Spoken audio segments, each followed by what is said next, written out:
vampire hunter character that is also a vampire that's like turning against themselves. That's all here if you love the kind of edgelord stuff. Isn't that good? Yeah, it's pretty good, I You think. got the vampire here, and then the vampire hunter, of course, is the hunter Yeah, perfect. subclass, not the Yeah. monster slayer. And then that one, not the monster slayer. And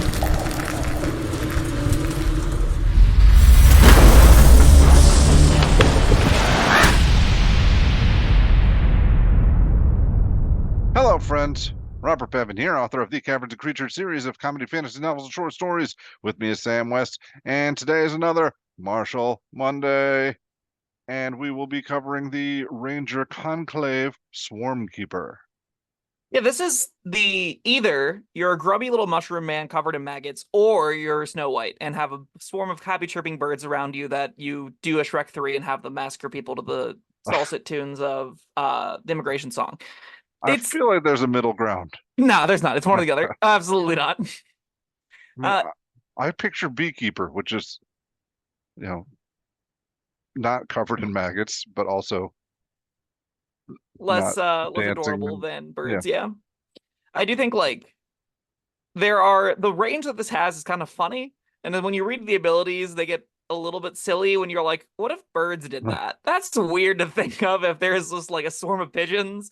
But you know, it I like that they kept it open. I like when they do the idea of we want this to archetype to encapsulate one main fantasy, but others can work into it too, you know.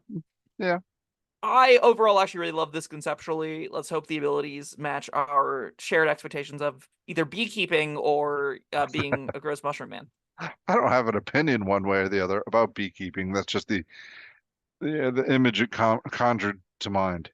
It does make me want to see a character who's just like your neighbor Tim, who's retired in his 60s and picked up beekeeping, but he did that as a ranger subclass. So he's the 60-year-old retiree dude character type that is just a swarm keeper ranger using bees. That sounds great. I love that. Great. Anyway, let's jump into our first feature. So you start with, I guess, well, let's go Swarmkeeper Magic first, because that's the one that all these kind of tend to start with. All the Modern Ranger subclasses get spells as expanded bonuses to their sheet. This one is particularly notable because you also get a free cantrip, and Rangers normally don't get cantrips at all, so that's a great place to start. So, at third level, you learn the Mage Hand cantrip, if you don't already know it. When you cast it, the hand takes the form of your swarming nature spirits. I love that. You also learn an additional spell of first level or higher when you reach certain levels in this class, as shown as the spells table. Each spell is a ranger spell for you. It doesn't count against spells you know. So you know. You get these for free. They're always known. You can do whatever you want with them. At third level, you get Mage Hand, as we said just a second ago. You also get Fairy Fire. We just did the Fairy Fire video relatively recently. It's a neat little Yeah. spell. Yeah. I like it enough. You get Web at 5th level, which I know you love, but looks really weird when it's coming out of birds. Looks weird when it's coming out of anybody except spiders. That's a great point. Web is a great spell. It's area effect lockdown. Rangers are happy to get that at 5th level. I think they will find plenty of times to use it, even in and out of combat. This one, it does stretch my imagination a little bit to be like, okay, I'm a swarm of insects, so I'm gaseous forming. I guess that kind of makes sense. Well, As far as how are you picturing it as just turning into a bunch of flying insects? Yeah, that's where you kind of have to, because otherwise it's like I don't think it works with the fantasy at all. But with a little reflavoring, I think it's pretty good. Yeah. I don't think the spell's particularly powerful, but it's fine. I might underrate it a little bit. Maybe it's just like fly with upside in some situations. Having to not be corporeal, though, is a really big problem for doing a lot of things you don't want to do during fly. So it's still fine. It's cool out of the combat utility tool. I'm into it. And I mean, rangers don't get fly, so this might be the best you're True. going to get.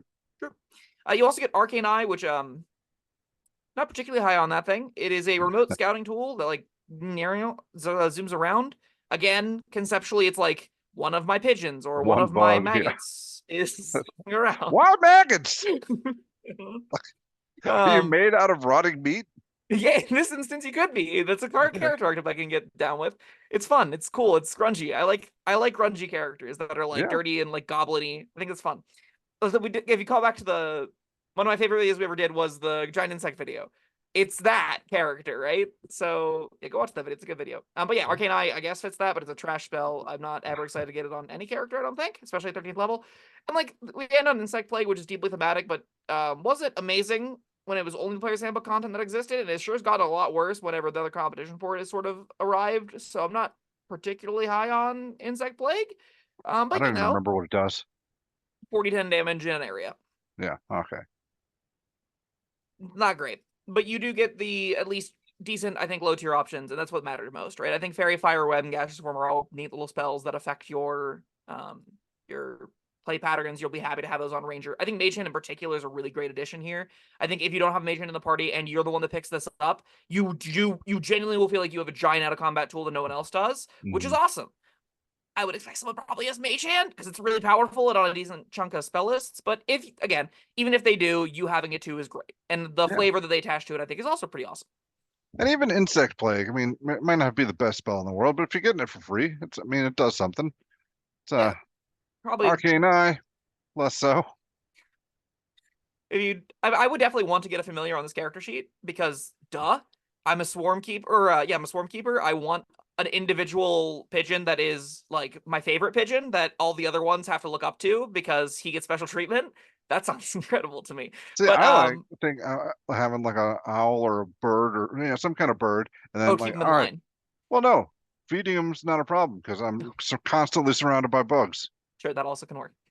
The actual feature you get here after you go through spells, though, is called Gathered Swarm. And Gathered Swarm is pretty neat in concept, and it does give you material that you care about. So at 3rd level, a swarm of intangible nature spirits has bonded itself to you and can assist you in battle. While you're alive, the swarm remains in your space, crawling on you or flying and skittering around you within your space. You determine its appearance, or you generate its appearance by rolling on the swarm appearance table. And I will say, if you always roll for this, that character's got to have a wild life. So the 4 options that it offers are swarming insects, miniature twig blights, fluttering birds, or playful pixies. So you get that spectrum of Yeah, that's quite a spectrum. Yeah. In any case, once you hit your turns, you can cause the swarm to assist you in one of the following ways immediately after you hit a creature with an attack. Notably, there's no action cost to that. Ooh. The attack's target deals a bonus d6 piercing damage. The attack's target makes a strength saving throw against your spell save DC, or is moved by the swarm up to 15 feet horizontally in a direction of your choice, or like you are moved by the swarm 5 feet in the direction of your choice. This like thing's neat. Yeah. It's just a thing. It's just like a passive buff you always have.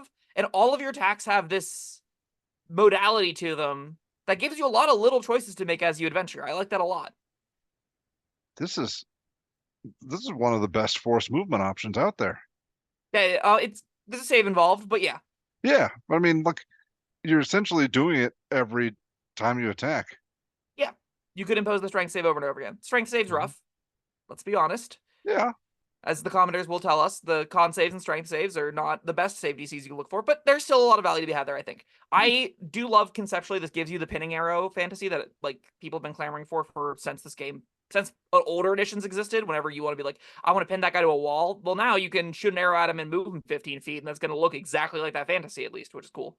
It's just, assisted by a fluttering bird. Like the bird goes with the arrow. What's happening here? I don't know, but let me clear this up. I don't see anything about a size limitation. None whatsoever.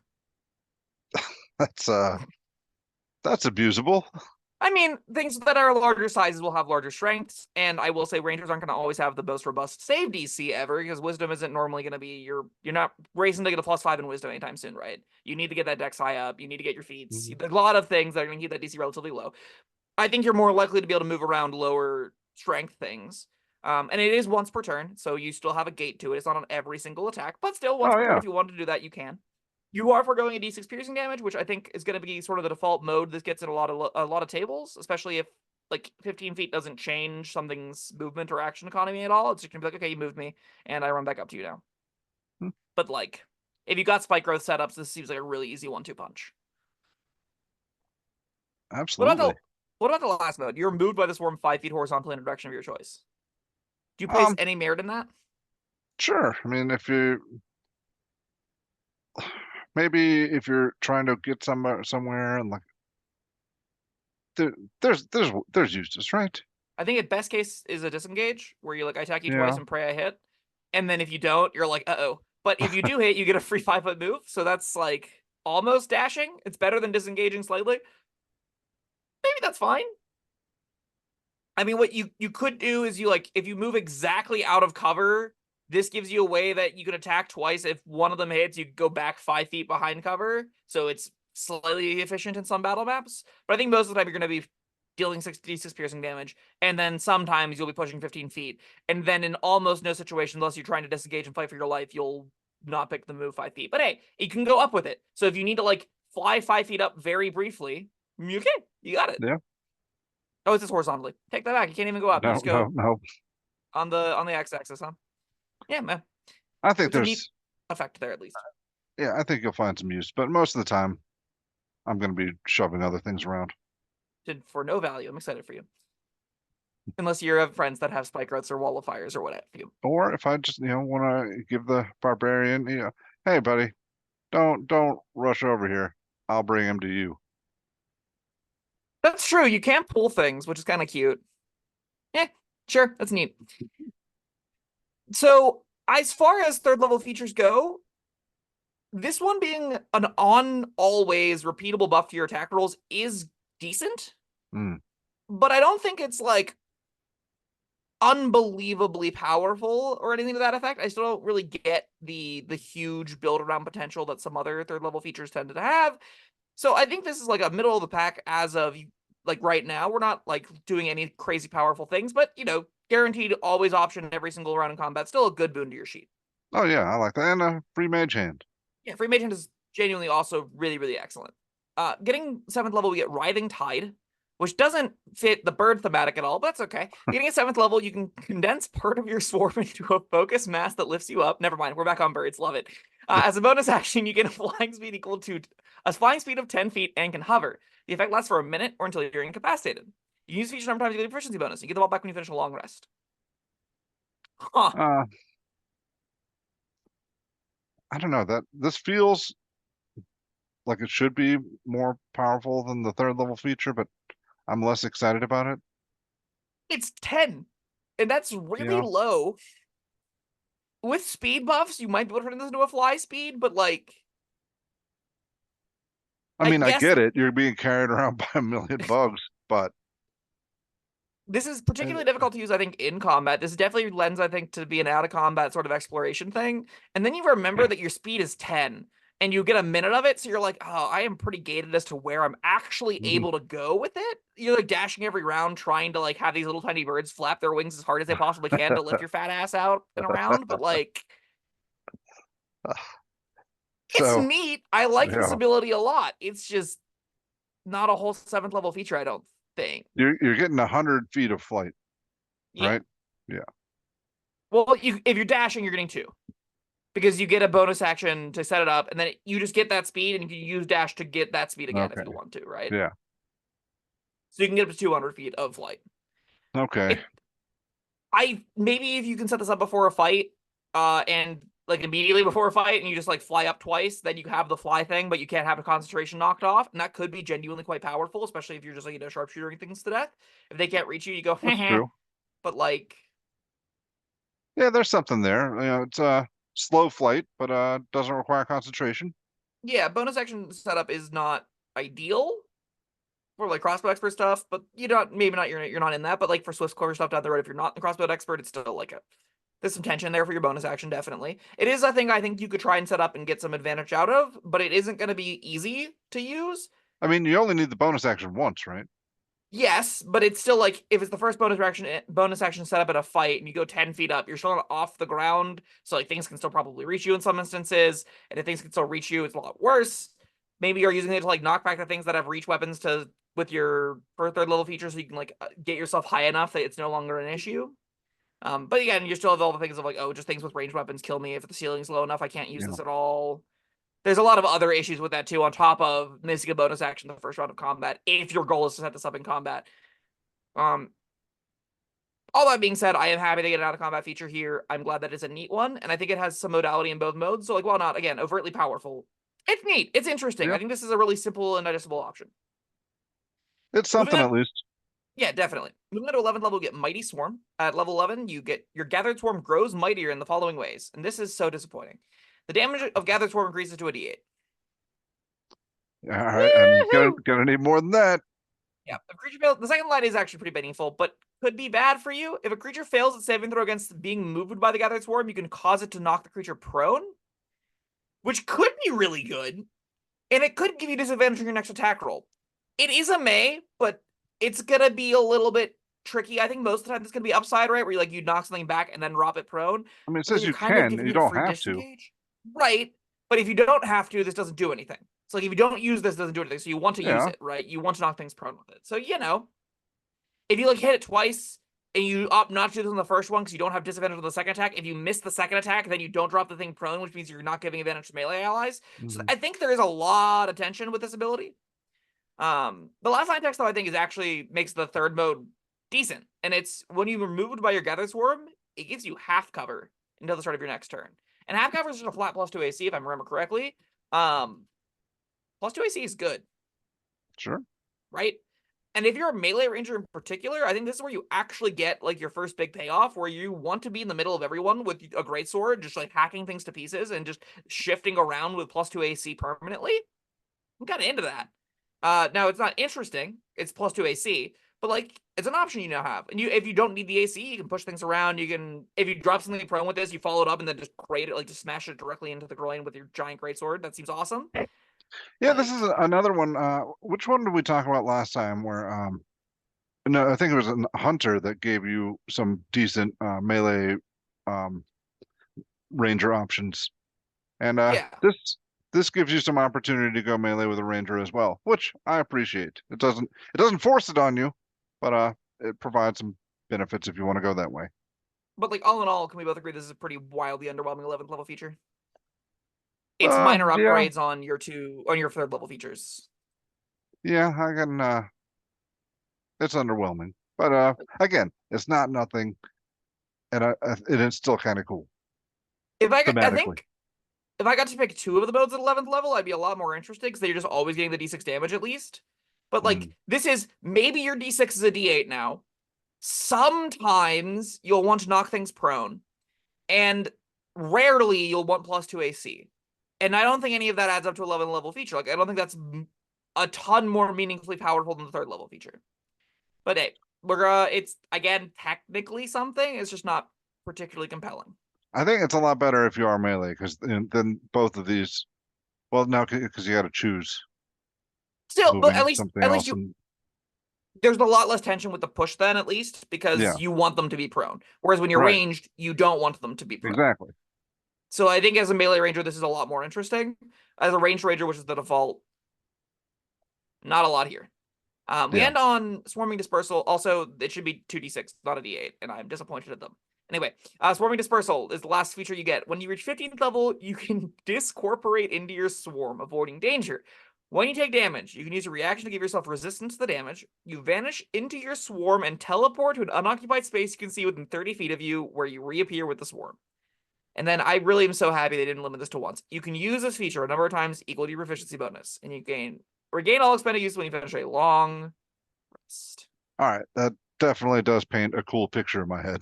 Yeah, me too. That's pretty freaking sweet, especially on a melee ranger.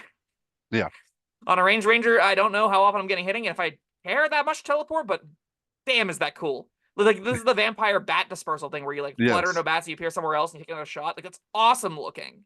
I love that.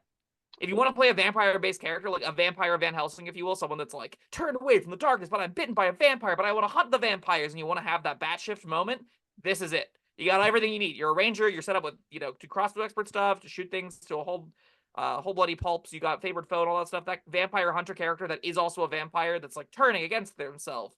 That's all here if you love the kind of edgelord stuff. Um, isn't you that got good? the Yeah, it's pretty good, I you think. got the vampire here, and then the vampire hunter, of course, is the hunter Yeah, perfect. subclass, not the Yeah. monster slayer. And then that one, not the monster slayer. And then Yes. that one can be, the antagonist. You can kind of flip it on its head. That could be fun. As from a mechanical perspective, I do think this feature is pretty awesome. Resistance to damage, flat, really useful. Mm. Very into that. Is anytime you take any damage, doesn't care how that damage is dealt to you, have it. So good. And you get that 4, 5, 6 times per long rest? Yes. Sure. Yeah, And that's you get a free pretty good. teleport to it. Yeah, that's awesome. This is what a defensive 15th level feature should look like. Yeah, that's alone. It's worth trying to achieve 15 levels in this. I don't know if I don't know. The Writhing Tide of the Mighty Swarm aren't completely useless. I could go 15 levels in this, I think. I think the fantasy carries us a pretty long way. I Yeah. do think you're doing a lot of the heavy lifting yourself in your brain, and it tells you on the page, look at all these cool things you're doing with the swarm. I think you could just cut swarm out of this. What looks like a swarm here outside of Writhing Tide and Swarming Dispersal? Like all of the third level feature effects, agnostic of spells, it's bonus piercing damage, it's a pitting shot, and it's you shift to the right 5 feet, right? None of that screams using a swarm to do anything. None of that screams like the one with the insects or birds or playful pixies or whatever. So I don't think the fantasy is particularly landing on the I don't. I third or 11th disagree level because I feature. mean, look, that's just the mechanical benefits you're saying. Like, I Okay. mean, the what's happening is you're getting wrapped up in a swarm of bugs and pushed 5 feet over. Bob, I'm shooting you with a longbow from 120 feet away, and I've got a flock of pixies around me. How do those pixies engage in the pushing you back 15 feet? They're holding on to that arrow. That is, and we are losing the fantasy, right? Yeah, Like we're rapidly exiting where that fantasy yeah. is. Or I think maybe it like isn't the perfect. arrow is made of bugs and it explodes around your enemy. That'd be cool. No, I'd love that. And if that's there not what's happening though. was no, it's definitely not what's No. happening even a little bit. That could be a cool feature, but that's not really what occurs here. So I do think there is some tension in like actually getting the fantasy, especially because the things that are the fantasy don't really pay off till 15th level. And again, like the third level feature isn't overtly powerful. There's some neat applications for it, but it is definitely not overtly powerful. It's a bonus d6 damage flat. Like I think you could compare it to sneak attack and quickly realize that is likely worse than that in the long term. Now, granted, it's a subclass feature, not a class feature, but I do think combined with Mage Hand and the decent spell list and the good enough effects at 7th and 3rd level, I would be happy to play this, especially if I was super into the character concept. And again, I think the highlight of this video has been talking about dumb character concepts that this highlights pretty well. There's enough here to convince me that that's going to be a fine and good time. I just don't think it's going to be the most powerful ranger option at any table, which I think gives it the solid C. Like I don't think any of the features outside of Swarming Dispersal, and that's a capstone. Most players don't reach that point. Hmm. Aren't going to justify this above. It'll be fun. It's not going to be particularly powerful, but you'll use all your features. They'll be cool enough. That seems like a C to me. Um, I don't know. I disagree with the third level feature. I think there's some power to it, except that you don't have a lot of options to like, use the force movement by yourself outside of your free web spell. Yeah, but that's So an action to if set you, up. yeah, so if So you're you're working like, together with somebody else, you're gonna get a little more out of it, I guess. But yeah, if you that's have one of enough. like 4 character concepts at the table with you, you can do it. Like you got, Yeah. oh, I got Druidic Spike Growth, or I got a wall-based wizard. And then otherwise you're waiting to get into the upper tiers where the bigger area effect stuff starts to come online. And then it at the low tiers, it looks pretty bad, right? Yeah, and you're still trying to hit strength saves. Yeah, I don't know. That it's all enough for a C plus for me. I sure. can't give it straight C. There's enough cool stuff going on here. C's fine. C Yeah. passes. I'd be happy to play this. I think C is the bar where I would play this. Hmm. What about multi-classing? What level do we want to cut out? Like, are you happy with third level features combining with some other class? I am not happy enough with the 3rd level features. I'm Yeah, not happy enough with the 7th level features. I'm yeah, not happy enough with the 11th level features to take this if I'm not planning to get Swarming Dispersal. That right. thing is sweet. That's the reason I want to play this option. So not And a great like, multi-class option. I mean, I could see there being, because this is a no action based ability, there Hmm. could be builds that incorporate I want an extra d6. I needed 3 levels in Ranger. It like fuels spell spites or something. It fuels some other resource that I want to be putting stuff into. That you just go, okay, this is a free move if I need it, if I'm a melee character. This is a free push if I want it on every attack. Again, the no action cost is big for that kind of consideration.